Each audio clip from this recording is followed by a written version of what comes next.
The Bills and the Dolphins this weekend. Miami hopes to have their quarterback Tua available for that game, as he hasn't been cleared for any football activity since entering concussion protocols on December 26th. Head coach Mike McDaniel addressed the media yesterday on any status update to his starting quarterback. Take a listen.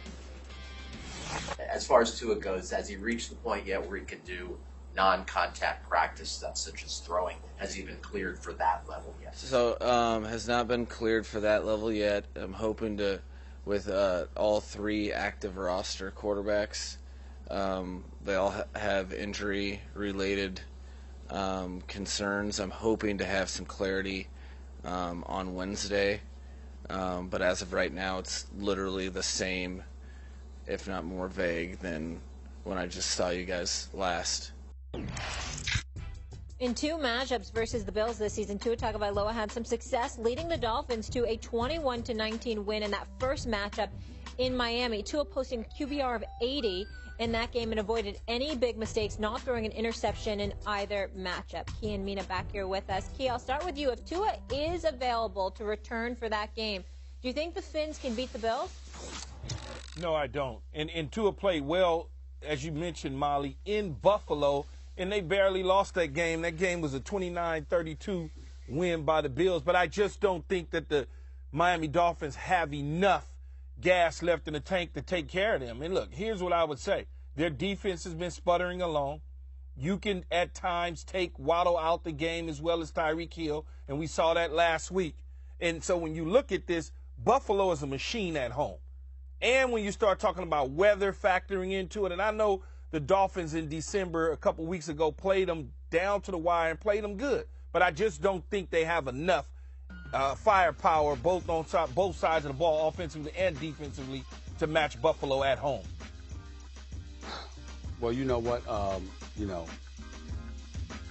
Thank you for being Captain Obvious. That's what you called me with my A-list. That's what I'm going to call you here. What you mean? That's what you called me on my Captain Obvious. What you mean? The question was, do they have enough with Tua? Hold it. When I did my A-list, you sat up there and said, so what? I mean, you got the right 5 teams, but it ain't hard. I'm telling you, the answer to that question wasn't hard. Captain Obvious. Hell no, they can't win no damn games without Tua Tagovailoa. We've seen their offense, which has been putrid, to say the least, whenever Tua Tagovailoa ain't on the field. Here's the thing that shocks me, and I'll just hand it to you, Mina, because I don't have much to say about this. I needed to look at these numbers right here for Teddy Bridgewater, and I'm going to tell you why.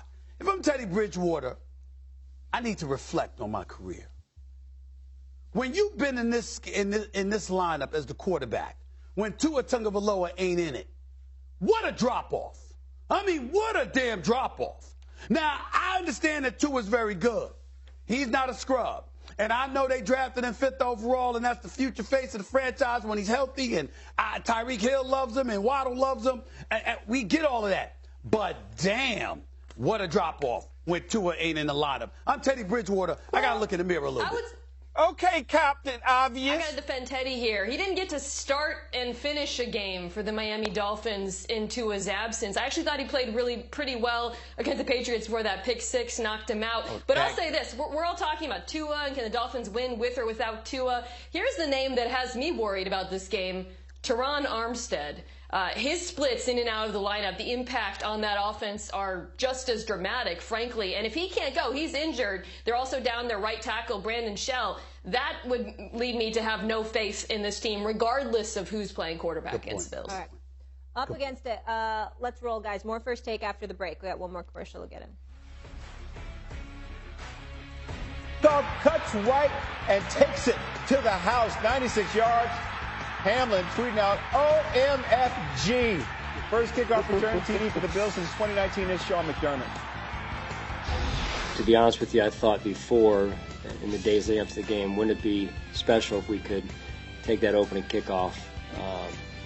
And then when it happened, respectfully, I wasn't surprised. Just by the way the week's gone. You can't draw that one up, write that one up any better. And I was just told by Kevin Curran, it's just been 3 years and 3 months.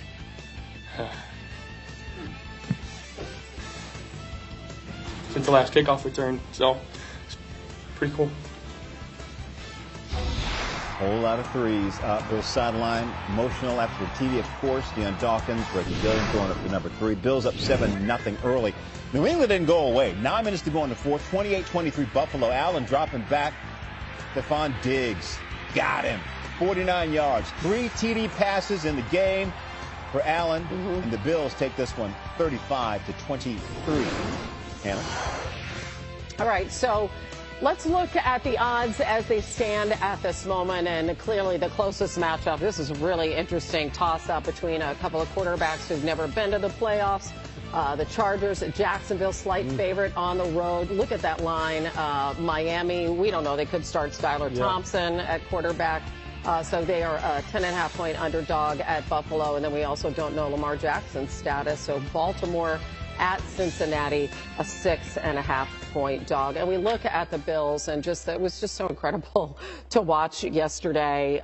They needed those 2 Nyheim Hines, those so miraculous touchdown returns. They needed an absolutely insane touchdown throw by Josh Allen in that, like an indefensible throw to beat the Patriots. So when you look at the Bills, I know they're going to be a sentimental favorite, even more so now to win the Super Bowl. But when you realistically look at the top of the AFC, where do you put them in the order of teams that you would consider to be a favorite to go to the Super Bowl? Yeah, and I'd probably put them 3. I'd probably put Cincinnati and Kansas City are going to duke it out. And I think Buffalo will be in there, but you're right. They're going to need an extraordinary effort from Josh. He's going to have to really carry them offensively, really carry them overall in its totality by making those one-of-one type of throws that only he can make. I think they will need the special teams to continue to be explosive, continue to add to the point total and give them good field position, because defensively I think they're a little hamstrung. They're not the same as they were when we saw in Week 2 against Tennessee when we did the Monday night doubleheader. They don't have Von Miller anymore. In the secondary, they're missing some coverage pieces, in particular on the corner, where, right now the young guys like Kaiir Elam were struggling. And so they're having some issues in that regard. But I think they will be there because sentimental, or rather your mental state, your enthusiasm for the game, you're trying to prove a point and win something for DeMar like they're trying to do, really does carry some weight at this time of year. Because as we know, it's just, it's a one-off game. It's sudden death elimination type of tournament. So they can beat anybody, and we already know that. But Cincinnati is just so resilient. When we're talking about that mental resilience that Dallas doesn't have, Cincy has it. I mean, when you look at Joe Burrow, how can you not go, this guy's got it going on? The guy's like smoking cohibas after the game, And Kansas City's a machine. And Patrick Mahomes, I can tell you this, he is about as laser focused as I've ever seen him. So that's saying a lot. Yeah, they've got a tough road to kind of travel, that being Buffalo.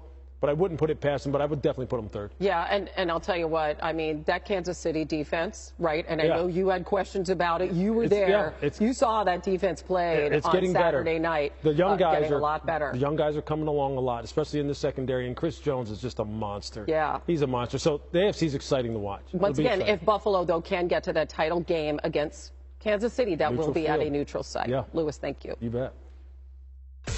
Coming up, the Lions making noise to finish the NFL's regular season. Lovie Smith said he and the Texans would do yesterday, even if winning would cost Houston the #1 overall pick in April's draft. They beat the Colts 32-31. Lovie Smith was fired after the game, after 1 year on the job. The Texans finishing the season 3-13-1. Here's what First Take had to say about Houston firing Lovie Smith. The Houston Texans organization, I'm going to say something loud and clear over the national airwaves, and I don't give a damn what anybody thinks. African Americans need not apply. The Houston Texans hired Lovie Smith because they were under immense pressure to go in a different direction, because they wanted to hire former 12-year veteran Josh McCown. Ladies and gentlemen, the only coaching experience he had was a volunteer assistant at a high school. And that's who they wanted to bring in as the head coach of the Houston Texans before the national media and local raised holy hell. And as a fallback, you went to the black dude who you clearly had no intentions of keeping. You just wanted them to band-aid the issue for the moment to buy you some time before you did what you wanted to do. The Houston Texans organization are an atrocity. And as far as I'm concerned, if you're an African American and you aspire to be a head coach in the National Football League, there's 31 teams you should hope for. You should hope beyond God that the Houston Texans never called you. Not as long as that man is in there. Because it's an embarrassment and something needs to be said about it. We get the worst jobs, and we don't get the opportunity to even fix the worst jobs because you get fired just like this. I don't know any great white coach that would take the job unless you give him some guarantees. You're going to guarantee me 4 years to turn this place around. You see, but the African